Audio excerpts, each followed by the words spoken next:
Okay, sorry about the little break we had to take there. This is part two of why do some people hate God.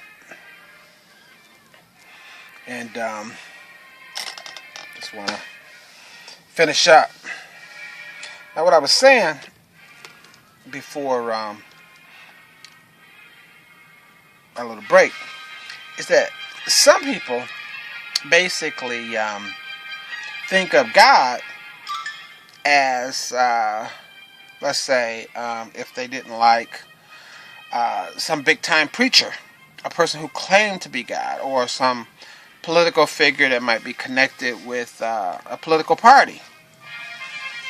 So, if you had someone who was, let's say, like Jimmy Swaggart, and he was someone who, got caught in the wrong, or Jim and Tammy Baker back in the day were caught in the wrong, allegedly, because they were overselling some property deal or something on their the Christian compound that they had, or back in the Bible with your King David, who was caught in all kinds of scandals and things of that nature, and many, many others in the Bible and out of the Bible.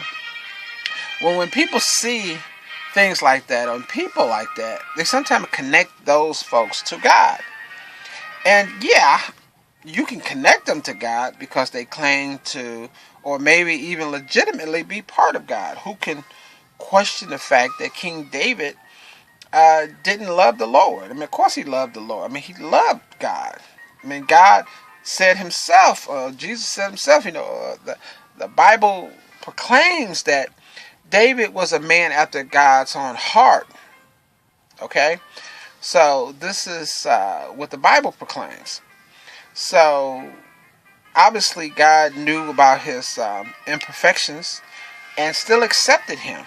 I mean, when I mentioned Jesus earlier, what I meant to say is that Jesus made Peter the head of the church. And Peter, wasn't he the same guy who denied Jesus? 3 times before the cock crowed, So, for the rooster acknowledged the morning. So, when you see people who fail in God, it's separate. You have the people, and then you have God. So, if you see, let's say, the Republican Party, the conservatives, they claim to that God is with them. And for a large part, you have to agree that God is with individuals. So God is with Republicans, and God is with Democrats. In some ways, you can say God is with Republicans when Democrats push legislation and whatnot that might be they believe is offsetting to children. I'm just using an example. And then Republicans, Democrats can complain about Republicans when Republicans say, well, we believe we should go to war with everybody, or with certain people. First thing we should do is we should go to war. I mean, some people say that. So you might wonder if God, the one we read about in the Bible, has any part of that. The same one that said turn the other cheek and feed the poor or whatever. It seems like in a lot of cases Republicans seem to look over that legislation, and then Democrats are promoting all kinds of outward different alternative lifestyles to children, and promoting it in the way that they do. We're that some of that legislation, you would have to wonder if the God of the Bible of Jesus would be, necessarily pushing that in front of children and pushing that in front of society like we do. So there's, I believe, from our understanding of God, as we understand Him through reading the scriptures, is that maybe some things God could get behind with the Republicans, and then in some things God can get behind with the Democrats, because God is an individual. He's not on anybody's team. He's not like us. That's the crap we do. We're into the team, the Lakers, the Celtics. God is not. He doesn't get with that. Believe it or not, there are some Bloods and some Crips that God works in their lives and love them. That's right, Bloods and Crips. That's right, people in the Soviet Union back when the old SSR existed, when they didn't, have a lot of churches and stuff like they do now. God was working and blessing people then. Over here, where you have places where people walk around openly with the Bible and go to church every Sunday, God might not have nothing at all to do with those people working their lives, because they might be godless people. I mean, you have a lot of gangsters who go to church actively. I mean, a lot of people over in Italy, where you have the Pope right there, and a lot of the mafiosa guys love the Pope, send money to church or whatever, but they still, they do what they do. A lot of gangbangers and stuff in America, a lot of Wall Street type guys who don't believe in violence, but they believe in taking your pension and taking your life savings. If they go to church, love the Lord. I mean, some people are pastors over churches that are big in the mainstream government, but push for legislation to go to war with people who might have not actually did anything to Americans. Go to church every Sunday, read the Bible. They believe they're good Christians. Some people believe they're good, believing people who buy stock in some of these for-profit prison systems that they have. God-fearing, loving people, just some of the most sweetest people ever walked the earth. But their actions, the things that they're involved with, are very, very much ungodly. Some of the legislation that people push for, some legislation they push for, is very violent toward other people. But because they don't see a connection, these people may not believe like they do. Maybe they're Muslim, maybe they're Buddhist, maybe they're, So when you see people who believe, let's say I do, it's Christian faith, but may come very, very far, very short of God's glory, or being in any kind of testament to God's love or greatness, when you see them, that sort of stuff makes people hate. In their heart, they hate. They see the disappointment. It's devastating to regular people. And some children are raised in homes where people believe in God, but they see their parents do all kinds of ungodly things. Maybe the parents are vicious, racist people. But they love God. Oh my goodness. Neighbors bring pies and stuff over to the neighbors. They play bridge with their neighbors. They're sweet and whatever. And then the minute they see a black person, just all ungodly and unsavory. Just totally diabolical. Or they have disrespect for the president. Got a white president one day, a black president. Maybe they see the president and they go, go to church every Sunday, love the Lord, read the scriptures, say, obey those who have rule over you, respect government, pray for leadership. But that don't mean nothing to them. He's terrible. He's this, he's that. And you should criticize the president and other people when they do things wrong. You really should.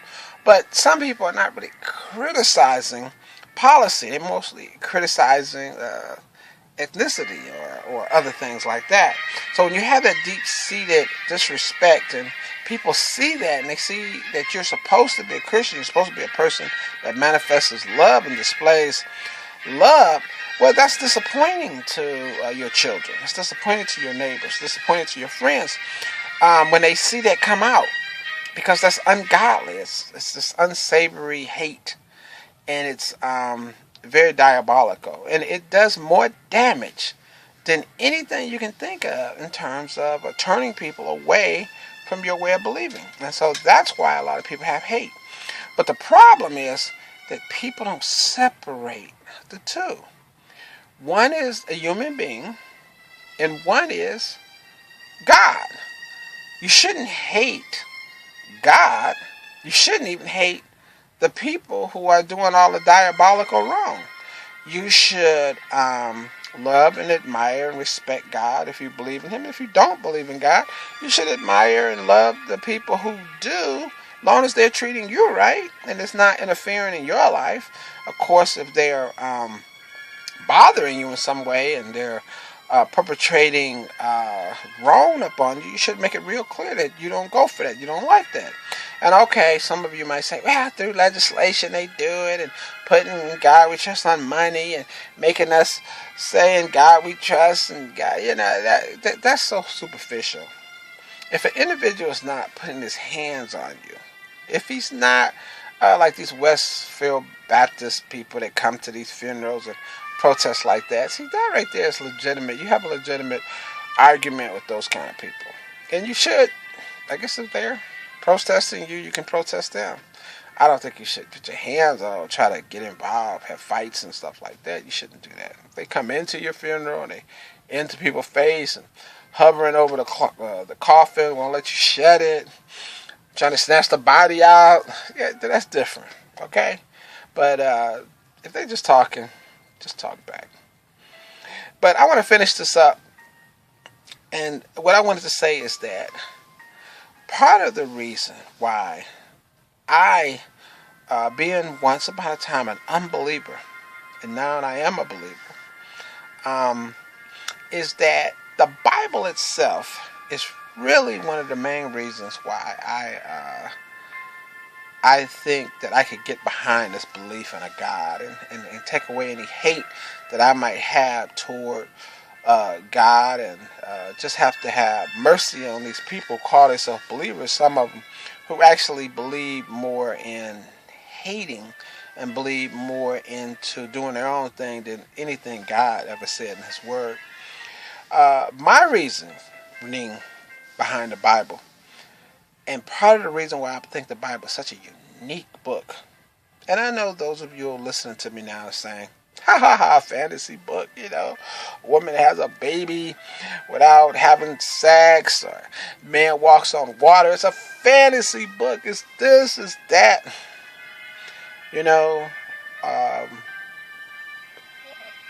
I don't respect that. And you are entitled to think that way. That's full of contradictions, and they used to promote slavery. How could you, as a black male, believe in slavery? Well, slavery goes on all over the world. Okay? There's some jobs that people work that's literally slavery. Some people complain that some of these big multi-corporations that won't even pay minimum wage or give basic benefits to their workers as a form of slavery. So are you against that? Some people say, well, they throw people in jail and make them work for 50 cents an hour is a form of slavery. Are you against that? So slavery is in sweatshops. Slavery was hundreds of years ago, thousands of years ago. Slavery goes on now in certain parts of the world. They captured girls from certain parts of the world, took them back to other parts of the world and make them into sex slaves, sweatshops. There's different forms of slavery. And yes, as a black male, we have a very rich history in America from the past of people dealing with slavery. But the Bible did say this, if I recall, about slavery: treat your people well. And at that time, there was a lot of slaves all over the place. At the time of the reading and writing of the Bible, the biblical times, the times that Jesus walked in and lived in, and Moses and all those slaves, well, that was just the domestic workers. They were slaves everywhere. Yes, I know in the 1800s here in America, in 1700s, 1600s, they justified slavery because of that, but you have to understand, when you're a bad guy and you're robbing people and you're taking what people have, or if you're breaking into somebody's house, Or if you stop and you mug a guy on the street and you ask that person, if he's caught, and you ask him, why did you do that? They're going to tell you, like the guy said back in the 30s, the old gangster. He said, well, they asked him, why you rob so many banks? You know the answer. You know what he said. He said, because that's where the money is. And it made sense, and people liked that guy. And they remember that guy to this day because he was honest and he was up front. Yeah, he was a bad guy. He was a criminal. He was robbing banks. But he said that's where the money is. So when people enslaved people, when America enslaved black folks, when the people in South Africa robbed and pillaged and possessed that land and all the other lands where people are oppressed and where people in certain parts of the world are denied basic rights and dehumanized, it's because they're being robbed. They're stealing from them. The same reason why Hitler said the Jews were dirt, rats, nothing. He made videos of them running around like rats and said these were Jews.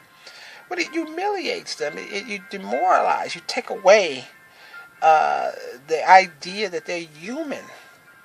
And that's what they did to black folks. So that they can go to church and go to the synagogues and go throughout their life, church or no church, believers and non-believers, can go about their life and say, I'm a good person. Just feeding my family. Just doing what I do. They stopped this one guy not too long ago who was using these diabolical laws to rob third world countries and take the little money that some of these people had, I think in the Congo and other countries. And he was a major, big-time investment type guy. He lived in a gigantic mansion near Washington, D.C., Virginia or something. And the guy was rich. His children was rich.